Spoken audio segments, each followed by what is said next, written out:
Hello everyone, আসসালামু আলাইকুম প্রিয় শিক্ষার্থী বন্ধুরা। তোমাদের মধ্যে হাজির হলাম আইকিউ এর আরও একটি গুরুত্বপূর্ণ ক্লাস নিয়ে।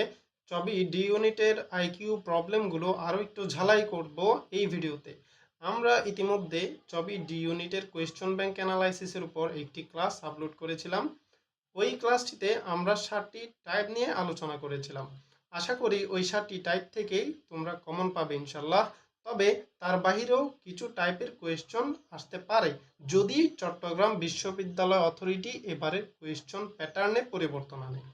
তবে কোনো চিন্তা নেই তোমাদের, আগের ক্লাসের 7টি টাইপের বাহিরে অন্য যেই টাইপগুলো থেকে কোয়েশ্চন আসতে পারে সেই টাইপগুলো আলোচনা করব এই ক্লাসটিতে। আর তোমরা যারা চবি ডি ইউনিটের আইকিউ কোয়েশ্চন ব্যাংক অ্যানালাইসিস ক্লাসটি এখনও করো নাই, তোমাদের জন্য ক্লাসটির লিংক এই ভিডিওর ডেসক্রিপশন বক্সে দিয়ে দিয়েছি। কোনোভাবেই যেন আগের ক্লাসটি মিস না যায়, মিস দিলে তোমাদেরই লস কিন্তু। এখন আর কথা না বাড়িয়ে মূল ক্লাসটি শুরু করি। প্রথমেই আমরা টাইপ 1-এ যে টপিকটা রাখলাম সেটা হচ্ছে বার, দিন, মাস, বছর, অধিবর্ষ এগুলো বের করার প্রবলেমগুলো।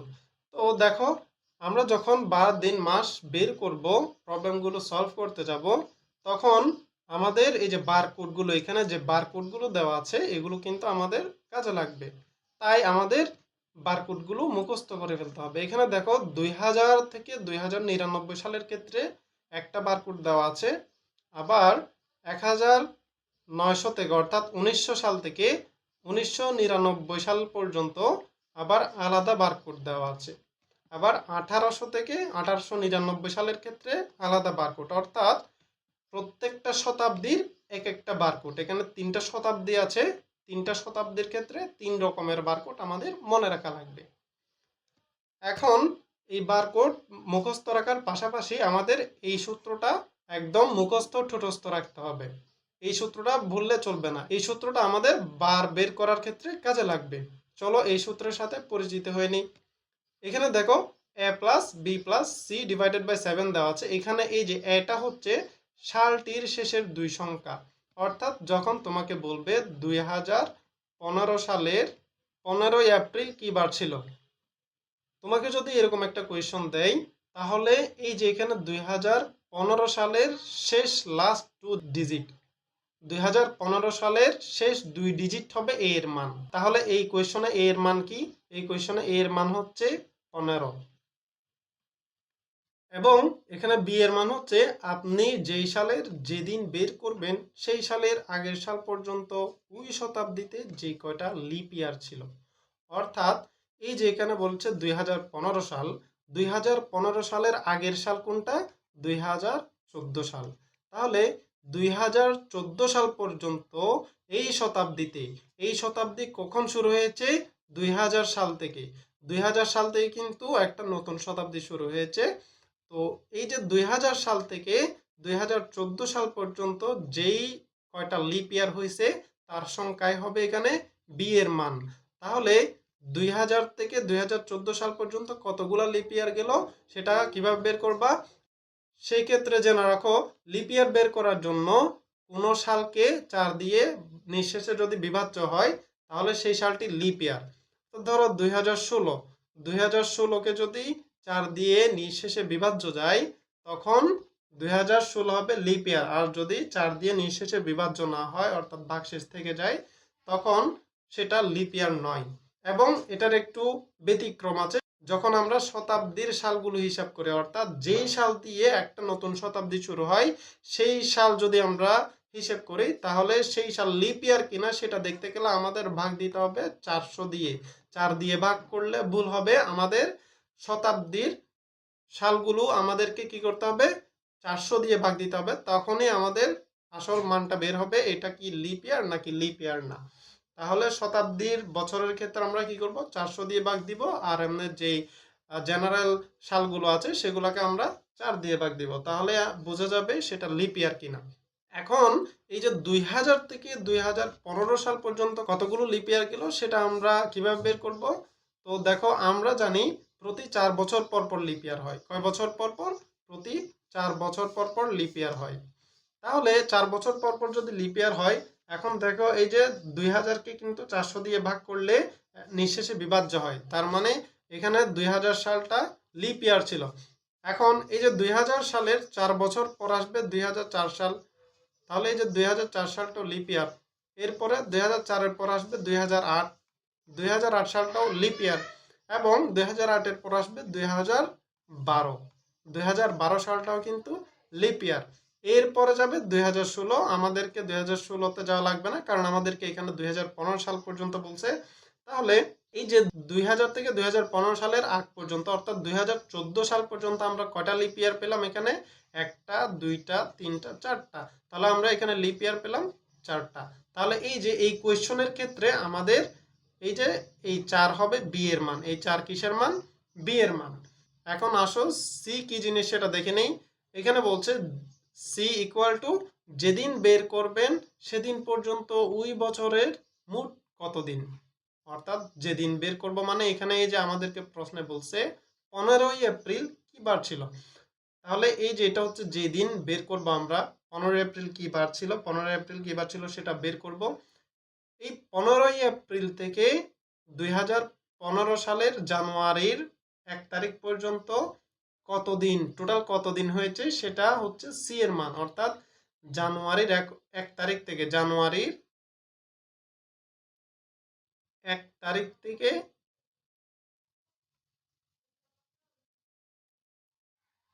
15 এপ্রিল পর্যন্ত, জানুয়ারির 1 তারিখ থেকে 15 এপ্রিল পর্যন্ত যতগুলো দিন হয়েছে টোটাল দিনের সমষ্টি হচ্ছে আমাদের সি এর মান। কিসের মান? সি এর মান। তাহলে আশা করি এই সূত্রটা সম্পর্কে আমরা মোটামুটি পরিচিত হতে পেরেছি। তাহলে চলো এখন আমরা কয়েকটি এমসিকিউ সলভ করে নেই। প্রথম কোয়েশ্চনে বলা আছে নিচের কোন বছরটি অধিবর্ষ, নিচের কোন বছরটি অধিবর্ষ। এখানে অপশনে দেওয়া আছে 1700, 1800, 1900, 2000। চারটা অপশনে কিন্তু এখানে শতাব্দীর সালগুলো দেওয়া আছে, অর্থাৎ যেই সালগুলো দিয়ে শতাব্দী শুরু হয় সেই সালগুলোই দেওয়া আছে। তো আমরা আগের স্লাইডে বলেছিলাম যেগুলো শতাব্দীর শুরুর সাল সেগুলো লিপ ইয়ার কিনা সেটা দেখতে আমরা এই সালকে কত দিয়ে ভাগ করব, এই সালকে আমরা 400 দিয়ে ভাগ করব। কত দিয়ে? 400 দিয়ে ভাগ করব। তাহলে এই যে প্রত্যেকটা অপশনগুলোকে যদি আমরা 400 দিয়ে ভাগ করি, কত দিয়ে? 400 দিয়ে যদি ভাগ করি তাহলেই আমরা বুঝতে পারবো এখান থেকে কোনটা সঠিক উত্তর, অর্থাৎ কোনটা লিপ ইয়ার। এখন তোমরা এই কাজটা ক্যালকুলেটরের মাধ্যমে অনেক সহজে করতে পারবে। সবই ডি ইউনিট ভর্তি পরীক্ষায় ক্যালকুলেটর ইউজ করা যায়, সো সেটা নিয়ে কোনো প্যারা নাই। তাও আমরা এখানে ম্যানুয়ালি করে দেখাচ্ছি। আমরা যদি 1700-কে 400 দিয়ে ভাগ দেই তাহলে কত পাবো? 4.25।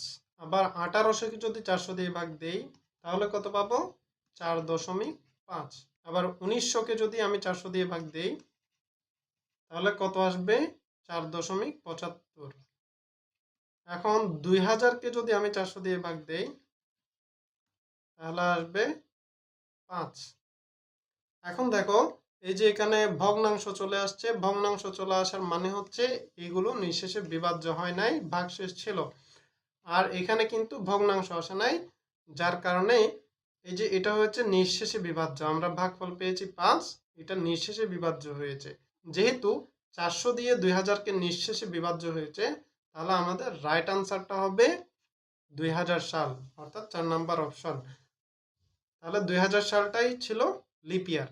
2 নাম্বার কোয়েশনে বলা হয়েছে 2016 সালের 16 এপ্রিল কি বার ছিল। সেম প্যাটার্নের একটি কোয়েশন তোমাদেরকে আগেই দেখিয়েছি। তো এই কোয়েশনটা সলভ করার ক্ষেত্রে আমাদের সেই সূত্রটাই কাজে লাগবে। সূত্রটা কি ছিল? a plus B plus C ভাগ 7, এটাই ছিল আমাদের সেই সূত্রটা। তো এখন দেখো এই যে এই কোয়েশনের মধ্যে এ এর মান কি? এই কোয়েশনের মধ্যে এ হচ্ছে যে 16, এ হচ্ছে যে সাল দেওয়া থাকবে সেই সালের শেষ 2 ডিজিট, তাহলে এখানে এ এর মান হবে 16। তাহলে আমরা এখানে এ এর মান পেলাম 16। এবং বি এর মান কি? বি এর মান হচ্ছে 2016 সালের আগের সাল। 2016 সালের আগের সাল কোনটা? আগের সাল হচ্ছে 2015 সাল।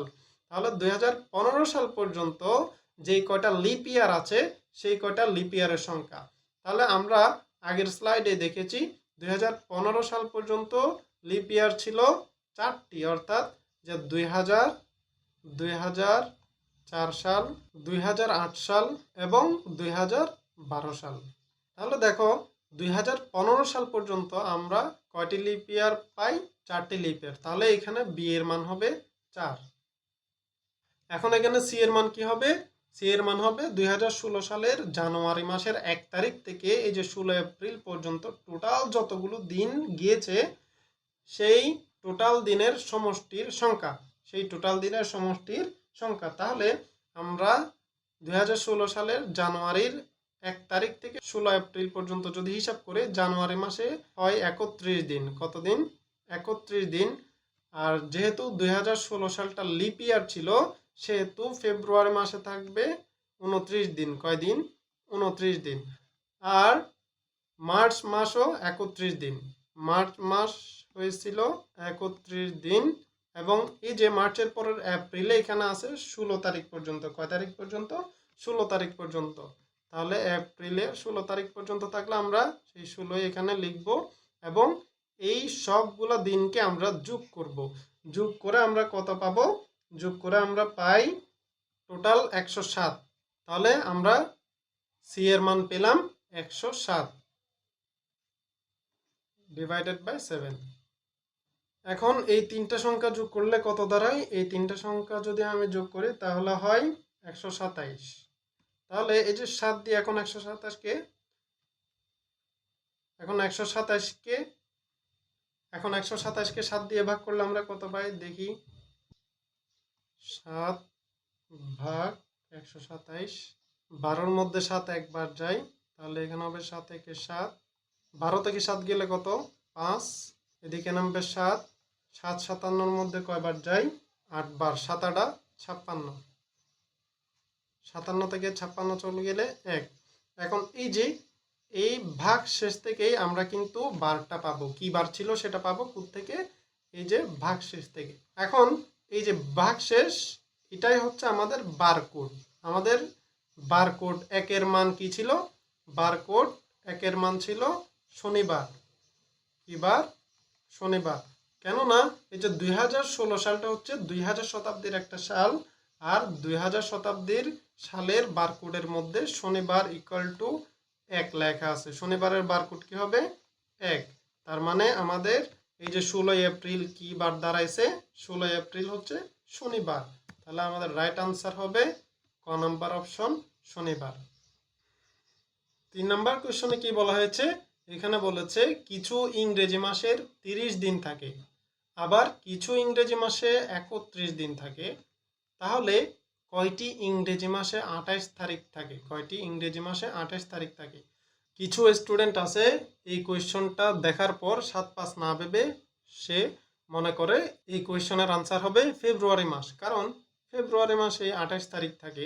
তো এখানে একটু বেসিক দিয়ে চিন্তা করতে হবে যে দেখো এখানে বলেছে কয়টি ইংরেজি মাসে 28 তারিখ থাকে। কয়টি, এখানে বলছে কয়টি ইংরেজি মাসে 28 তারিখ থাকে। এমন বলে না যে কোন মাস 28 দিনে হয়, কোন মাস 28 দিনে হয়। যদি কোয়েশ্চনে এরকম লেখা থাকতো তাহলে আমাদের আনসার হতো ফেব্রুয়ারি মাস।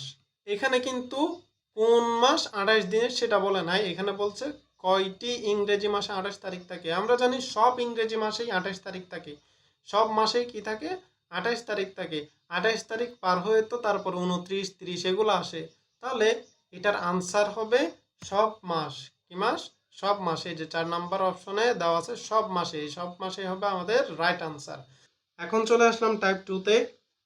টাইপ 2-এ ত্রিভুজ নির্ণয় সংক্রান্ত প্রবলেম দেওয়া হয়েছে। তো 4 নাম্বার কোশ্চেনে কি বলা হয়েছে দেখো, উপরের চিত্রে কতগুলো ত্রিভুজ সৃষ্টি হয়েছে। তো এখানে এই যে এই ত্রিভুজটাতে কয়টা ত্রিভুজ আছে সেটা আমাদের বের করতে হবে। তো এই ত্রিভুজের 3টা মধ্যমা দেওয়া হয়েছে। যখন একটা ত্রিভুজের মধ্যে একটা মধ্যমা আঁকা হয় তখন সেই ত্রিভুজের মধ্যে আরো 2টা ত্রিভুজ সৃষ্টি হয়। তাহলে 2টা ত্রিভুজ যদি একটা মধ্যমার জন্য সৃষ্টি হয় তাহলে 3টা মধ্যমার জন্য কয়টা ত্রিভুজ সৃষ্টি হবে? 6টি ত্রিভুজ। আচ্ছা, এখন দেখো এই যে এখানেও একটা ত্রিভুজ সৃষ্টি হয়েছে, এখানেও একটা ত্রিভুজ সৃষ্টি হয়েছে, আবার এই যে এখানে একটা, এখানে একটা, এখানে একটা, এখানে একটা। তাহলে এই যে ছোট ছোট আরো 6টা ত্রিভুজ আমরা পেলাম। তাহলে এখানে আরো যোগ হবে 6টি। এখন আমরা যদি ত্রিভুজের 3 কর্নারকে মার্ক করে দেই, অর্থাৎ নামকরণ করি। এই কর্নারের নাম হবে এ, এই কর্নারের নাম বি, এই কর্নারের নাম সি, আর এই যে কেন্দ্রবিন্দুকে দিলাম ও। তাহলে এখানে দেখো এ ও বি একটা ত্রিভুজ, এ ও বি একটা ত্রিভুজ। আবার এ ও সি একটা ত্রিভুজ, এ ও সি একটা ত্রিভুজ। আবার বি ও সি একটা ত্রিভুজ, কি বি ও সি একটা ত্রিভুজ। তাহলে আমরা এখানে কয়টা ত্রিভুজ পেলাম? এখানে পেলাম আরো 3টি ত্রিভুজ। আবার এই যে এ বি সি এটা নিজে একটা ত্রিভুজ, এ বি সি এটা নিজেও একটা কি ত্রিভুজ। তাহলে এখানে আবার কয়টা ত্রিভুজ পাইলাম?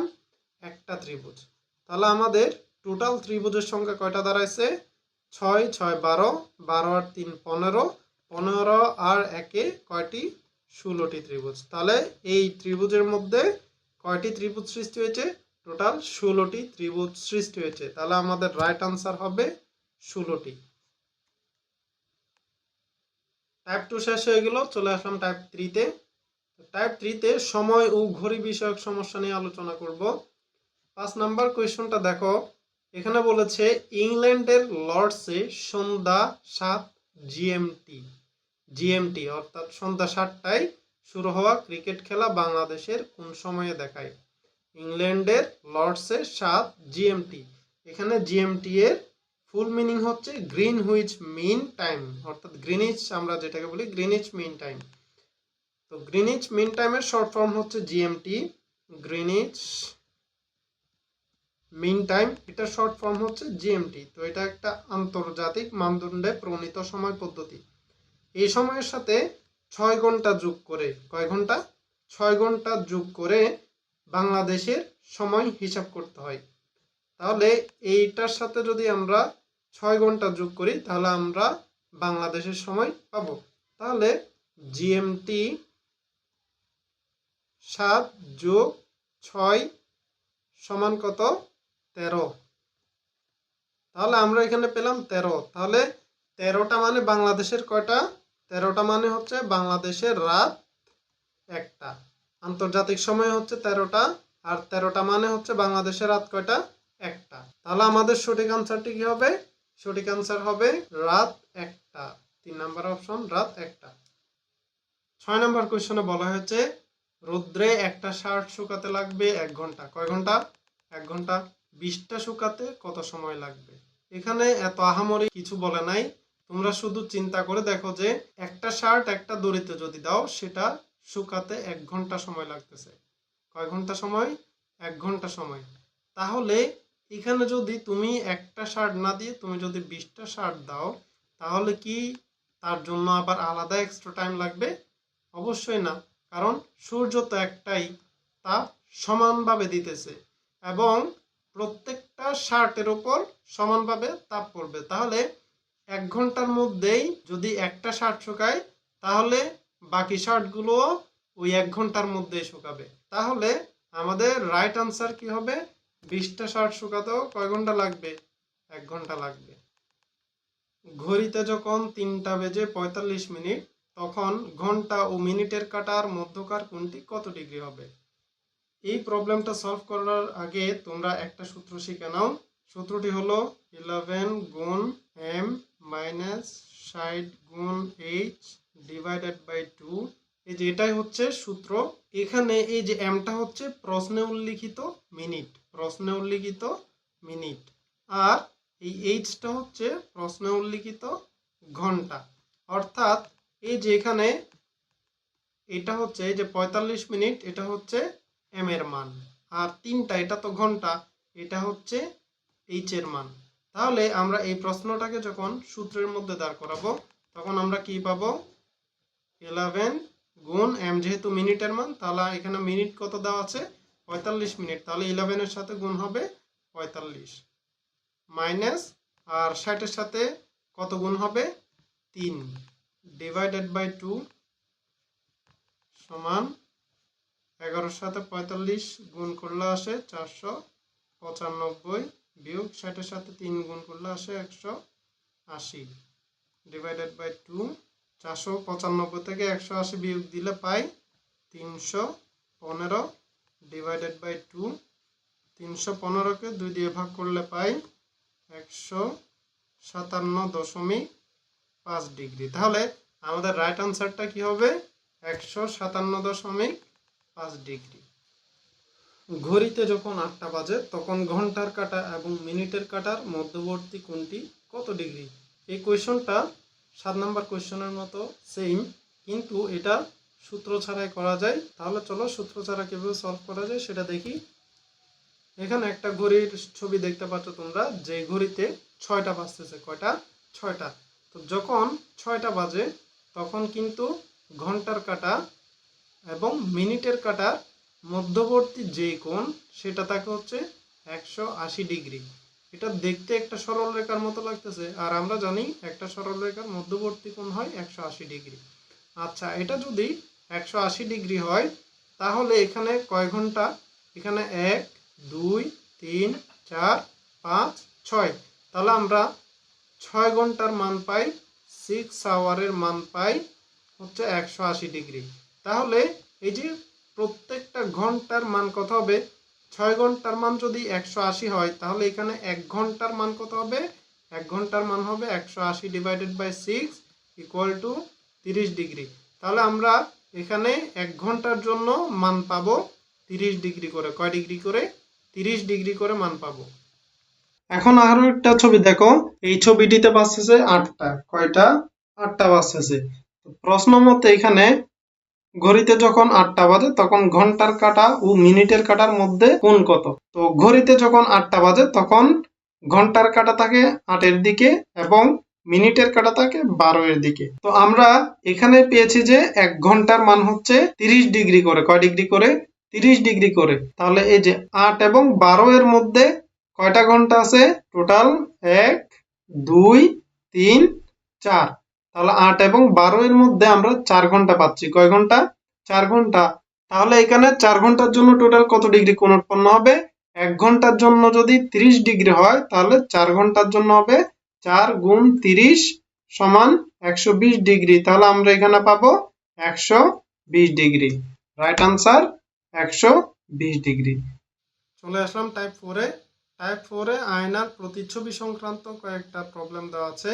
তো এখানে 9 নম্বরে কি বলছে দেখো, হটপট শব্দটি একটি কাগজে লিখে আয়নায় দেখলে কোন অক্ষরটি উল্টো দেখা যাবে? তো এখানে তোমরা চাইলে কাগজে লিখে আয়নায় প্র্যাকটিক্যালি করে দেখতে পারো, বাট তাও এই জিনিসটা আমি তোমাদেরকে আরো ভালোভাবে বোঝানোর জন্য প্রত্যেকটা অ্যালফাবেটের মিরর ইমেজ গুলো একটু দেখাই। এই যে দেখো, এখানে প্রত্যেকটা অ্যালফাবেটের মিরর ইমেজ গুলো দেওয়া আছে। একে যদি তুমি মিররের সামনে ধরো তাহলে একে কিরকম দেখাবে, বি কে যদি মিররের সামনে ধরো তাহলে বি কে কিরকম দেখাবে, এরকম করে প্রত্যেকটা লেটারের কিন্তু মিরর ইমেজ দেওয়া আছে। তাহলে দেখো এখানে এই যে এইচ এর মিরর ইমেজ কিন্তু উল্টো হয় নাই। এরপরে ও এর মিরর ইমেজও উল্টো হয় নাই। এরপর টি এর মিরর ইমেজও উল্টো হয় নাই। বাট এই যে পি এর মিরর ইমেজ কিন্তু উল্টা, এটা কিন্তু সোজাভাবে দেখাচ্ছে না, যার কারণে আমাদের আনসার হবে পি। এখানে প্রশ্নে বলা হয়েছে আয়নায় দেখলে কোন অক্ষরটি উল্টোভাবে দেখা যাবে। তাহলে এই যে এখানে দেখেই বোঝা যাচ্ছে পি উল্টোভাবে দেখা যাবে। তাহলে আমাদের রাইট আনসার কি হবে? পি। 10 নম্বরে বলা হয়েছে আয়নায় একটি ঘড়িতে 9:45টার সময় দেখাচ্ছে, প্রকৃত সময় কত? এই প্রবলেমটা সলভ করার আগে তোমাদের একটা সূত্র মাথায় রাখতে হবে। সূত্রটা হচ্ছে প্রকৃত সময় সমান 11:60 বিয়োগ আয়নার সময়। তো প্রকৃত সময় বের করার জন্য আমাদের আয়নার সময়কে 11:60 থেকে বিয়োগ করতে হবে। তো প্রশ্নে বলেছে 9:45।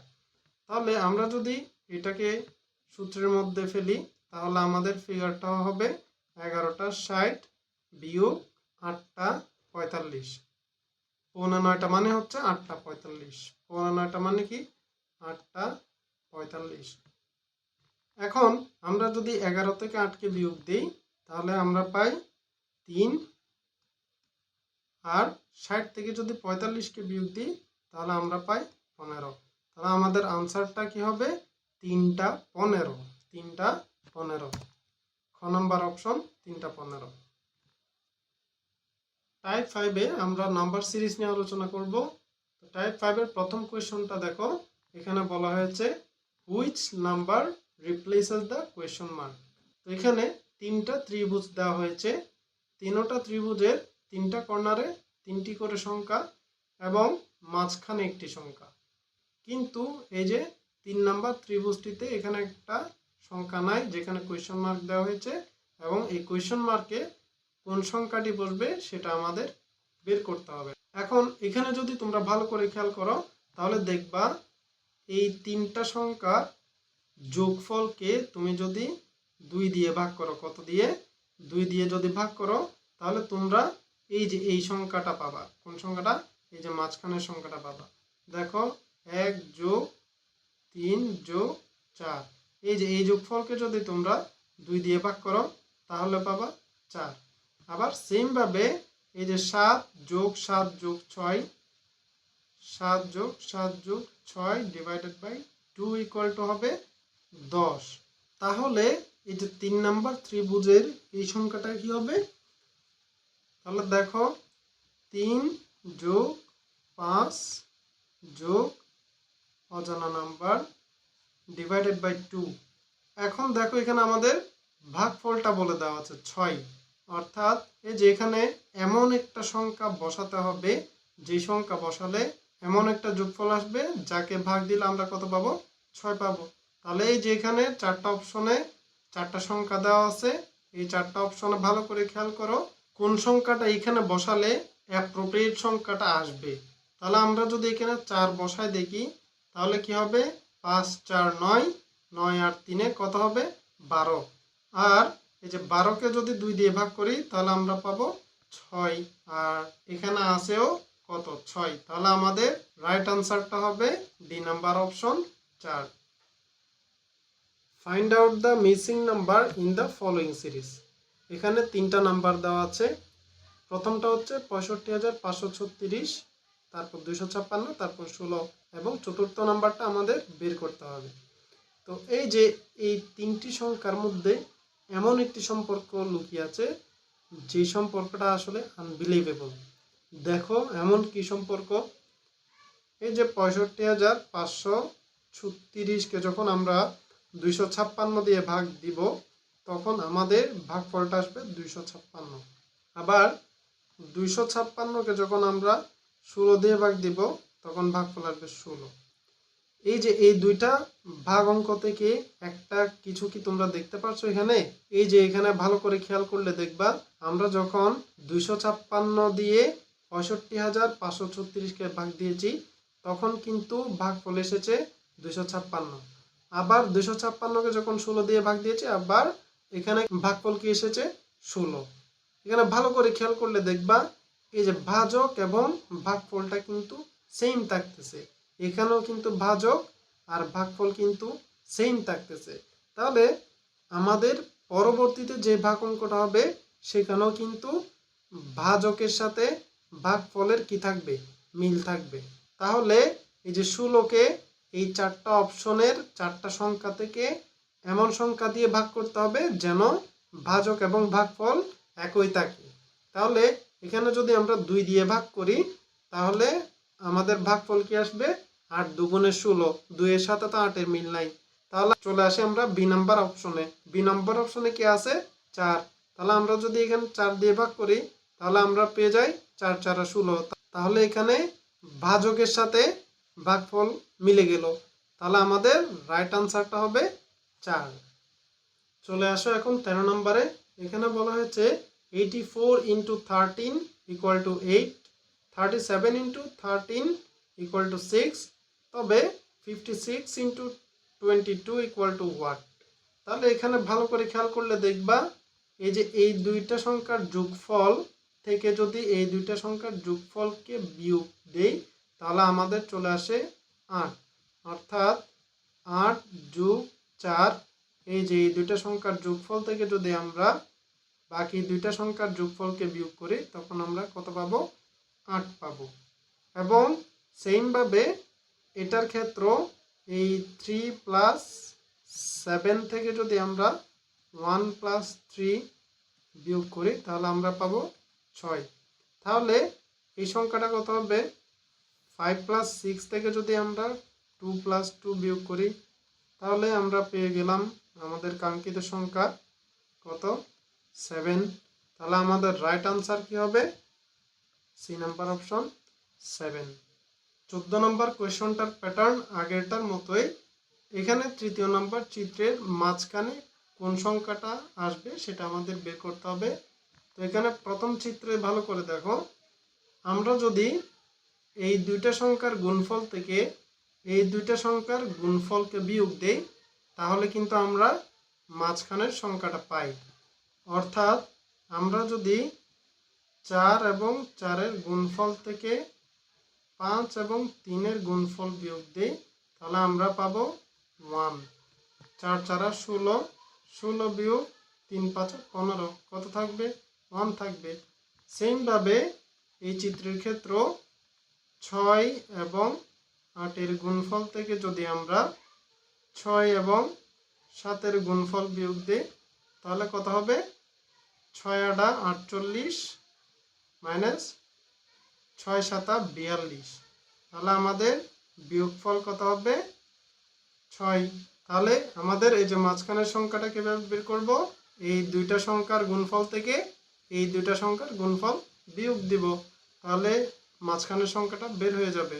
তাহলে দেখো 5 গুণ 8 মাইনাস 5 ইন্টু 6, তাহলে 5 8 কত? 40 বিয়োগ 5 6 30, তাহলে আমাদের বিয়োগফল কত আসবে? 10। তাহলে আমাদের রাইট আনসার কি হবে? 10। এই যে ডি নাম্বার অপশন হচ্ছে আমাদের রাইট আনসার। 15 নম্বর কোয়েশ্চনটিতে 3টা ত্রিভুজ দেওয়া আছে, প্রত্যেকটা ত্রিভুজের 3টা কর্নারে 3টি করে সংখ্যা আছে। তো ত্রিভুজে ভালো করে খেয়াল করলে দেখবা ত্রিভুজের নিচের সংখ্যা দুটির গুণফল থেকে যোগফল বিয়োগ দিলে উপরের সংখ্যাটি পাওয়া যাবে। তো এটা আমি তোমাদেরকে এখানে লিখে দেখাই। এই যে এটা হচ্ছে ধরো প্রথম ত্রিভুজ। তো প্রথম ত্রিভুজের ক্ষেত্রে নিচের সংখ্যা কোনটা? নিচের সংখ্যা হচ্ছে 8 এবং 4। তাহলে 8 এবং 4-এর গুণফল কি হবে? 8 এবং 4-এর গুণফল হচ্ছে 8 ইন্টু 4 এবং তাদের যোগফল 8 প্লাস 4।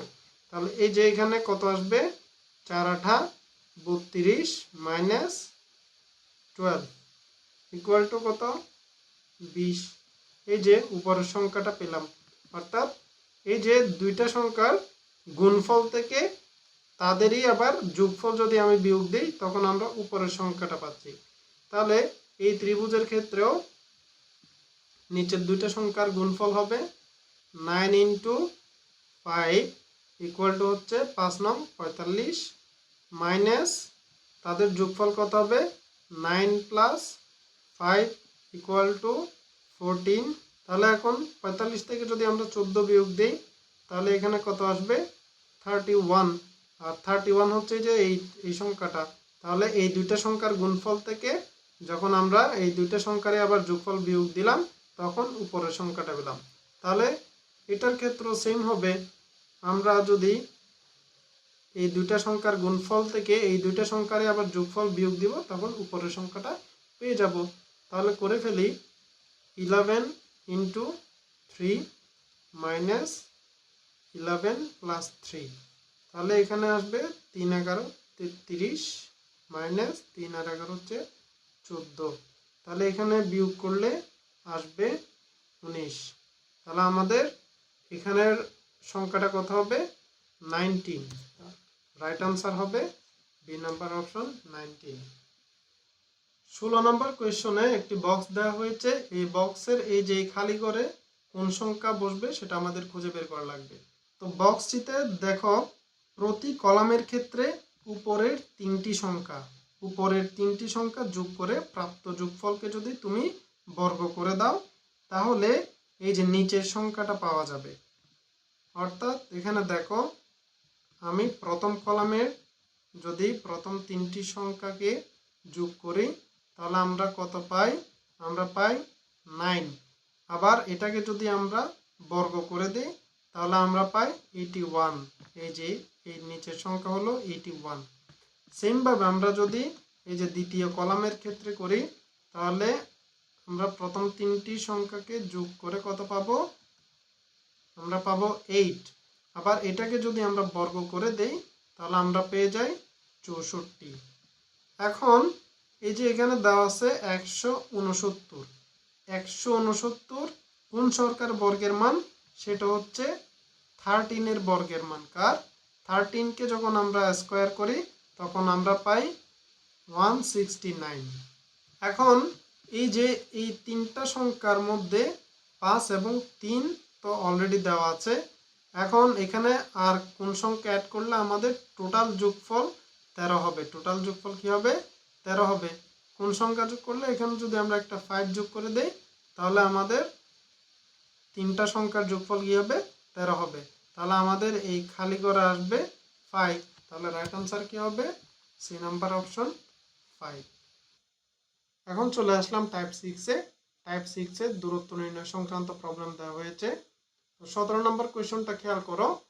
এখানে বলা হয়েছে এর অবস্থান বি এর 8 মাইল দক্ষিণে এবং সি এর অবস্থান হচ্ছে এর 6 মাইল পশ্চিমে। তাহলে সি এবং বি এর মধ্যবর্তী দূরত্ব কত? এই প্রবলেমটা সলভ করার আগে আমরা দিকটা ফাইন্ড আউট করে নিই। ধরে এদিকে নর্থ, এদিকে সাউথ, এদিকে ইস্ট এবং এদিকে হচ্ছে ওয়েস্ট। এখন ভালো করে খেয়াল করে দেখো, ধরি এটা হচ্ছে বি এর অবস্থান। তো এটা যদি বি এর অবস্থান হয়, বি এর সাপেক্ষে এর অবস্থান কোন দিকে? প্রশ্নে বলা হয়েছে এর অবস্থান হচ্ছে বি এর 8 মাইল দক্ষিণ দিকে। তাহলে দক্ষিণ দিক কোন দিকে? এই যে এদিকে। তাহলে আমাদের এদিকে হবে এর অবস্থান, আর তাদের মধ্যবর্তী দূরত্ব কত হবে? 8 মাইল। এবং পরে বলা আছে সি এর অবস্থান আবার এর 6 মাইল পশ্চিমে। তাহলে এর সাপেক্ষে সি এর অবস্থান হবে এই যে এই দিক বরাবর, যেহেতু আমরা এখানে এই যে এইদিকে পশ্চিম ধরেছি। তাহলে এখানে হবে সি এর অবস্থান এবং এ এবং সি এর মধ্যবর্তী দূরত্ব কত হবে? 6 মাইল। তাহলে বি এবং সি এর মধ্যবর্তী দূরত্ব কত হবে? এখানে কিন্তু একটা ফিগার তৈরি হয়েছে যেটা হচ্ছে সমকোণী ত্রিভুজের মতো। কিসের মতো? সমকোণী ত্রিভুজের মতো। আর এই যে এটা হচ্ছে সমকোণী ত্রিভুজের অতিভুজ। আর আমরা যখন অতিভুজের মান বের করি তখন আমরা পিথাগোরাসের সূত্র ফলো করি। আর পিথাগোরাসের সূত্রটা কি?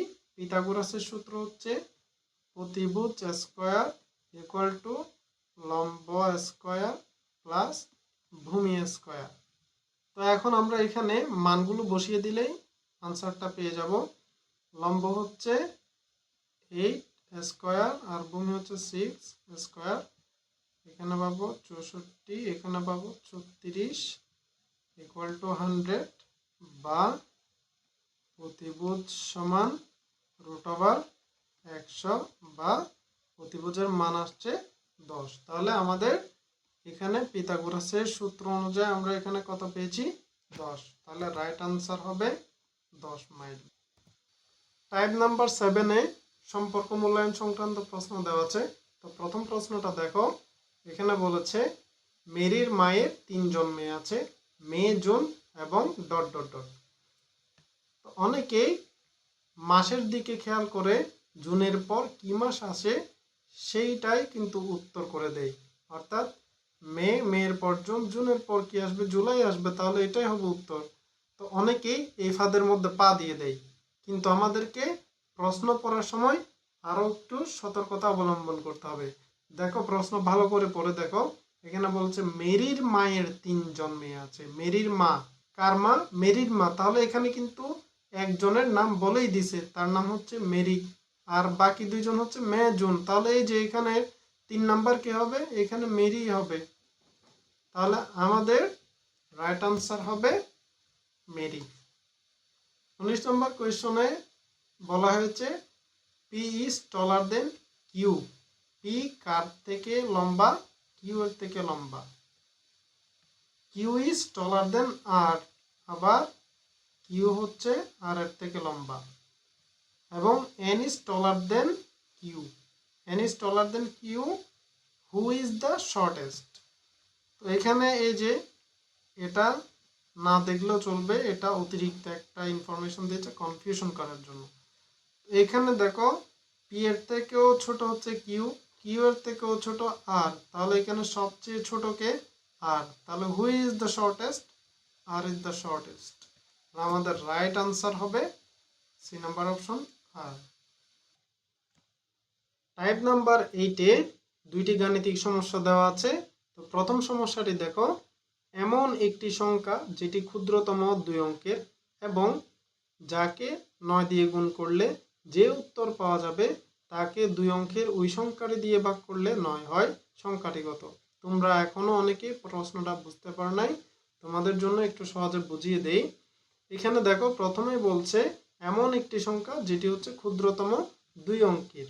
তো ধরি সংখ্যাটি x এবং এটার সাথে যদি আমি 9 গুণ করি, এটার সাথে যদি আমি 9 গুণ করি তাহলে আমরা একটা গুণফল পাবো। ধরি গুণফলটা হচ্ছে y। এখন এই যে এই গুণফলকে যদি আমি আবার ওই সংখ্যাটি দিয়ে ভাগ করি, অর্থাৎ এই যে যেটি ক্ষুদ্রতম সংখ্যা আমি ধরছিলাম x, এই সংখ্যাটি দিয়ে যদি আমি আবার ভাগ করি তখন আবার কি পাবো? 9 পাবো। কি পাবো? 9। এখানেই এটাই বলেছে। তাহলে সংখ্যাটি কত, অর্থাৎ x সংখ্যাটি কত? তো এখানে দেখো যেটি ক্ষুদ্রতম 2 অঙ্কের, অর্থাৎ এখানে এমন একটি সংখ্যা যেটি ক্ষুদ্রতম 2 অঙ্কের। এখন এখানে অপশনে ভালো করে খেয়াল করো, এখানে সবচেয়ে ক্ষুদ্রতম 2 অঙ্কের সংখ্যা কোনটা? সেটা হচ্ছে এই যে 11, অর্থাৎ ক নাম্বার অপশনটা হচ্ছে সবচেয়ে ক্ষুদ্রতম সংখ্যা। তাহলে চোখ বন্ধ করেই আমরা এখানে ক নাম্বারটা দাগিয়ে দিতে পারি। দেখো এখানে যদি 11কে তুমি 9 দিয়ে গুণ করো তাহলে আসবে 99, আবার 99কে যদি তুমি 11 দিয়ে ভাগ করো তাহলে তখন আসবে 9। তাহলে আমাদের ক নাম্বার অপশনটাই হবে রাইট আনসার। 21 নম্বরটা দেখো, এখানে আছে ক গুণ ক গুণ ক গুণ, অর্থাৎ 6টা ক ইকুয়াল টু হোয়াট। তো এখানে দেখো অনেকেই দাগিয়ে দিতে পারে 6 ক, কিন্তু যখন আমরা x ইন্টু x লিখি তখন কি আমরা 2x লিখি নাকি x স্কোয়ার লিখি? তো দেখো এখানে কিন্তু 6টা ক গুণ মানে 6 ক না। 6 ক কখন হবে? যদি এখানে প্লাস থাকতো। কি থাকতো? যদি এখানে প্লাস থাকতো তাহলে আমরা এখানে দিতে পারতাম 6 ক, কিন্তু এখানে আছে গুণ, আর গুণ থাকলে কিন্তু 6 ক জীবনও হবে না। এখানে কি হবে? ক টু দি পাওয়ার 6। আমাদের অপশনে কিন্তু ক টু দি পাওয়ার 6 নাই। কি নাই? ক টু দি পাওয়ার 6 নাই। তাহলে আমাদের এই জিনিসটা আর একটু অন্যভাবে চিন্তা করতে হবে। তো এখানে দেখো দ্বিতীয় নাম্বার অপশন আবার দেওয়া আছে ক। এখন ভালো করে লক্ষ্য করো যে কোন সংখ্যা একাধিকবার গুণ করলেও গুণফল কি থাকে? সেম থাকে, অর্থাৎ গুণফলের কোনো ভিন্নতা আসে না। এমন সংখ্যাটা কি? এমন সংখ্যাটা হচ্ছে 1। কি? 1। 1কে তুমি যতই গুণ করো না কেন, 1কে তুমি একাধিকবার গুণ করলেও সেই গুণফলের মান কি হবে? একই হবে। 1কে তুমি 1000 বার গুণ করলেও গুণফলের মান কি থাকবে? একই থাকবে, কোনো পরিবর্তন হবে না। তাহলে দেখো এই যে এখানে ক গুণ ক গুণ ক গুণ ক ইকুয়াল টু ক লেখা যায়, অর্থাৎ এখানে ক হচ্ছে 1কে রিপ্রেজেন্ট করতেছে। কাকে? 1কে রিপ্রেজেন্ট করতেছে। যদি ক 1কে রিপ্রেজেন্ট করে তাহলে আমাদের রাইট আনসার হবে খ নাম্বার অপশন। এখন চলে আসো টাইপ 9-এ। টাইপ 9-এর 22 নম্বর কোশ্চেনে কি বলা হয়েছে দেখো, শূন্য স্থানে এমন একটি শব্দ বসাও যা প্রথম শব্দটির শেষ অংশ এবং দ্বিতীয় শব্দটির প্রথম অংশ হবে। তো এখানে আছে মন ডট ডট ডট, আর এদিকে আছে হোল। আচ্ছা, এখানে 4টা অংশ দেওয়া আছে। এই 4টা অংশের মধ্যে যে কোনো একটা অংশ এখানে বসাতে হবে এবং সেটা কি হবে? এই যে প্রথম শব্দের শেষ অংশ হবে এবং দ্বিতীয় শব্দের প্রথম অংশ হবে। তাহলে এখানে দেখো আমরা যদি বি নাম্বার অপশনটা বসাই, কি এখানে যদি আমি কি বসাই তাহলে এটা হবে মাংকি, আর এখানে যদি আমি কি বসাই তখন এটা হবে কি হোল। কি হোল অর্থ চাবির রিং। আমরা চাবির রিং ইউজ করি না, ওই চাবির রিংকে বলা হয় কি হোল। আর মাংকি মানে তো বানর, সেটা তোমরা সবাই জানো। তাহলে এখানে অ্যাপ্রোপ্রিয়েট আনসার কোনটা? অপশন বি নাম্বার কি। এখন 23 নম্বর কোয়েশ্চনটা ভালো করে খেয়াল করো। এখানে বলা হয়েছে বিনিময় হার $1 সমান 70 টাকা থেকে $1 সমান 80 টাকা হলে কোনটি সত্য? ক নাম্বার টাকার মান বৃদ্ধি পেল, খ টাকার মান হ্রাস পেল, গ ডলার মান হ্রাস পেল, ঘ খ ও গ উভয়। এখন এখানে ভালো করে লক্ষ্য করো, $1 সমান 70 টাকা, আর এখানে $1 সমান 80 টাকা হলে এটা বেসিক বিষয় যে আমাদের টাকার মান কি হয়েছে, হ্রাস হয়েছে। ডলারের মান বৃদ্ধি পাইছে কিন্তু আমাদের টাকার মান কি হয়েছে, হ্রাস পাইছে। $1 সমান 70 টাকা মানে ডলারের চেয়ে টাকার মান 70 গুণ কম। কয় গুণ কম? 70 গুণ কম। তাহলে যখন $1 সমান 80 টাকা হবে তখন কি হবে, ডলারের চেয়ে 80 গুণ কম হয়ে যাবে। কয় গুণ? 80 গুণ কম হয়ে যাবে। তাহলে টাকার মান আলটিমেটলি হ্রাস পেল না বৃদ্ধি পেল? অবশ্যই টাকার মান হ্রাস পেল। তাহলে আমাদের রাইট আনসার হবে খ নাম্বার। আজকের ক্লাস এই পর্যন্তই। তোমাদের সবার জন্য শুভকামনা রইল। মাথা ঠান্ডা রেখে পরীক্ষা দিও, ইনশাল্লাহ চান্স তোমারই হবে। দেখা হবে বিজয়ে। ভালো থেকো, সুস্থ থাকো এবং নিজের স্বাস্থ্যের খেয়াল রেখো। আর চ্যানেলটি সাবস্ক্রাইব করা না থাকলে প্লিজ সাবস্ক্রাইব করে দিও, আর ক্লাসটি ভালো লাগলে শেয়ার করে দিও। আল্লাহ হাফিজ।